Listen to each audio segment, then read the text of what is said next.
안녕하십니까. 803 조경호 구독장입니다. 오늘은 벌초 시즌을 맞아 슬기롭게 벌초하는 방법에 대해서 알아보겠습니다. 해마다 이때가 되면 고향을 찾아 벌초를 하게 됩니다.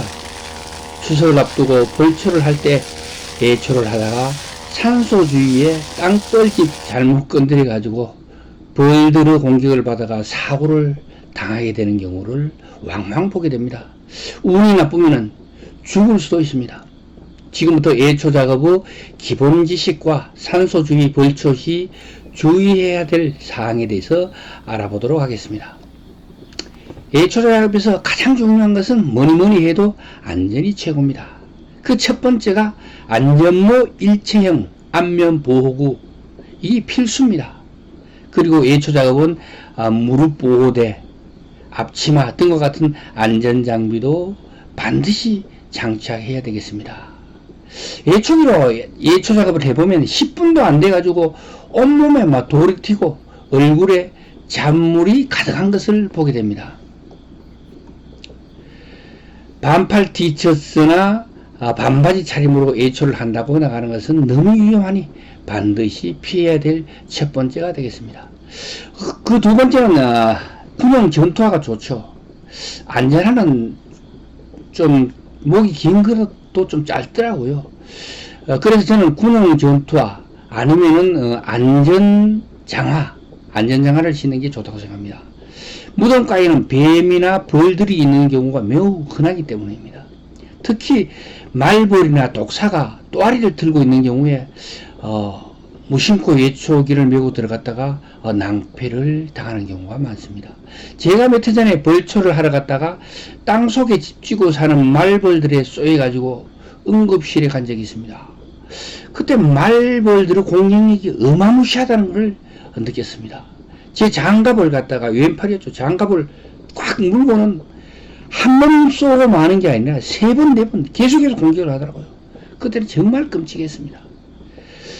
쏘인 부위의 고통도 대단했지만 시간이 좀 한 5분쯤 지나니까 막 어지럽고 쏘기 메스껍고 막 그렇더라고. 그래서 응급실에 가가지고 해독제를 맞고 링거를 맞고 그리고 안정을 취했었습니다. 그래서 요즘은 벌초를 하게 되면은 뱀이 있을 것을 대비해서 군용 전투화나 안전장화를 신고 갑니다. 그리고 현장에 도착하면은 가장 먼저 해야 될 것은 주위에 있는 흙을 갖다가 한 점 지어가지고 풀숲이나 그리고 벌들이 집짓고 살만한 곳 여기다가 수차례 막 던지고 돌 같은 거 던져보고 그래서 이 벌들이 공격을 받아가지고 방어하려고 나오는 거 그걸 보면은 이제 벌들이 있다 없다는 걸 알고 차려요. 그래서 없으면은 주위에 잔물들을 치우고 잔물들이라고 하면 철사 같은 거나 뭐 이런 거 있죠. 그런 것을 치우고 나서 작업을 하게 됩니다. 세 번째로는 예초기 사용에도 안전거리가 있습니다.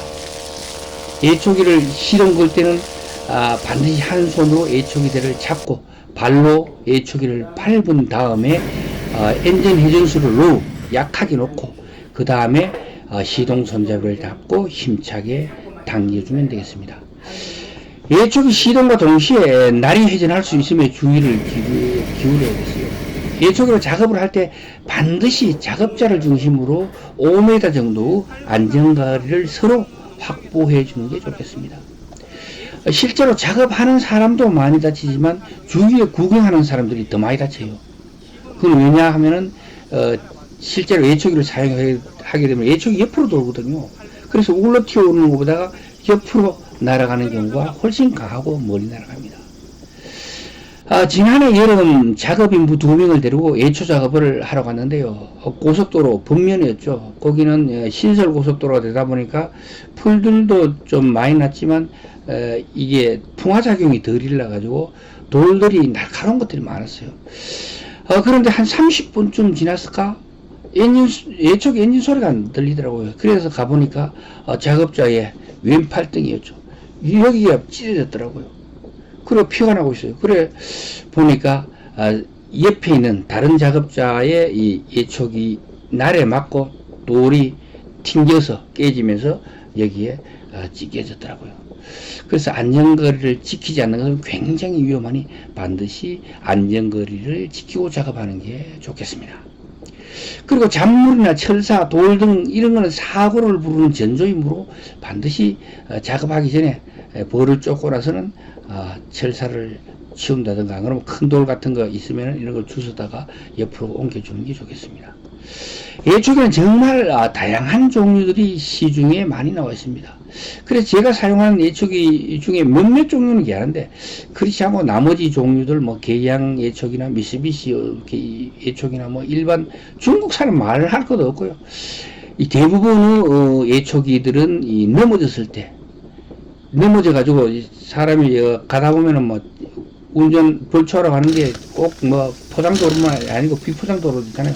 덜컹거리면서 넘어지는 수 있거든요. 그 넘어지게 된 상태에 오래 두게 되면은 연료가 안으로 기하기 속으로 들어가면서 적이 나가지고 시동이 안 걸리는 경우가 많습니다. 그러니까 이 이동시나 보관시에 반드시 철사나 끈으로 차치하고 꽉 묶어가지고 넘어지지 않도록 단단히 묶어주는 게 중요하겠습니다. 벌초하러 갔다가 벌초는 못하고 시동 못 걸어가 헤매는 경우 참 많이 보입니다. 사용 후에 예초기 관리 요령은 다음과 같아요. 사용 후에 예초기에 묻은 잡풀들이나 잔해, 흙과 같은 오물들을 잘 털어내고 연료를 모두 소진시킨 후 건조한 곳에 보관하는 게 좋겠습니다.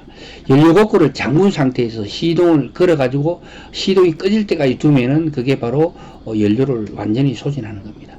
그리고 동력키 우리 구부러진 상태에서 오래 방치하게 되면은 어떤 건 괜찮은데 어떤 거는 이게 구불구불해져 가지고 처음에 이게 예초기가 돌 때 자연스럽게 도는 게 아니고 휘충 이렇게 돌게 됩니다. 그렇게 되면은 사고도 날 수 있고 작업상 불편하니까 반드시 작업 끝나고 나서는 예초기 동력 케이블을 바로 이래 똑바로 이래 구부러지지 않게 똑바로 이래 보관하는 게 중요하겠습니다. 그리고 또 작업 중에 예초기 이 동력 케이블을 막 꺾어서 빨리 밀어가 이 작업하는 분들이 계시더라고요. 그래가지고 2시간도 안 되는데 동력 케이블을 가려줬는데 끊어지더라고요. 그래 이상해가지고 또 줬더니 또 끊어먹더라고요. 그래 보니까 동력 케이블이 완전히 꺾인 상태에서 하니까 거의 불이 날 지경에서요. 그거 다 밀었더라고요. 이게 케이블 카바가. 그럼 굉장히 위험하니까 작업 시에는 반드시 어느 정도 꺾이는 게 아닌데 뭐 너무 심하게 꺾이도록 그렇게 작업을 하지 않는 게 좋겠습니다. 그리고 가장 중요한 거죠. 벌초 시에 벌에 쏘여 있을 때 조치 요령을 알아보겠습니다. 벌에 쏘여 가지고 구토, 어지럼증 등이 생긴다든가 안 그러면 혈압이 떨어진다든가 호흡곤란 증상이 나타나게 되면 이때는 당하지 말고 즉시 119에 신고해 가지고 도움을 받는 게 좋겠습니다. 자, 벌에 쏘여 있을 때는 첫 번째가 중요한 것이 몸을 안전한 장소로 피한 다음에 벌침을 제거해야 되겠습니다. 신용카드와 같이 단단한 걸로 이렇게 문질러서 빼는 게 좋습니다. 그렇지 않고 손톱으로 무리하게 빼려고 하다 보면 그 손톱에 상처를 통해서 벌침 끝에 남아있던 벌독이 몸 안으로 들어가면 위험할 수 있으니까 주의를 해야 되겠습니다. 벌침을 제거한 후에는 가능하면 비눗물로 쏘인 부를 깨끗이 씻어가지고 2차 감염을 예방하는 게 좋겠죠. 그리고 부종이 심할 경우에는 상처의 부위를 좀 높게 해가지고 안정을 취하는 게 좋고요. 그래도 증상이 가라앉지 않고 어지럼증과 호흡곤란 등이 나타나면 지체 없이 인류에 도움을 받도록 해야 되겠습니다. 사고 후 15분 이내에 쇼크가 올 수 있기 때문에 구급대가 오기 전에 꽉 조인 부분들, 벨트나 옷가지 등을 느슨하게 한 다음에 그늘진 곳에서 안전을 취할 수 있도록 하는 게 좋겠습니다. 벌이 공격이 오면 대부분의 사람들은 손이나 팔로 막 쥐어가 쫓으려고 하는데 그것보다는 낮은 자세로 엎드려가지고 가만히 있거나 슬금슬금 벌들이 눈치채지 못하게 다른 곳으로 이동하는 게 좋겠습니다. 또한 벌들을 자극할 수 있는 진한 향수나 화장품, 스프레이를 사용은 가능하면 자제를 하고 그리고 과일이나 음료수 또는 술과 같은 과당, 설탕 이런 것들이 포함된 음식들을 곁에 두지 않는 것이 좋겠습니다. 비닐봉투에 꼭 싸놓고 이래 두는 것 좋지, 드시다가 옆에 막 뿌리고 이런 거는 위험하다는 거죠. 자, 오늘의 벌초 얘기는 여기까지 하도록 하겠습니다. 지금까지 803 조경과 도들장이었습니다. 끝까지 시청해 주셔서 대단히 감사합니다.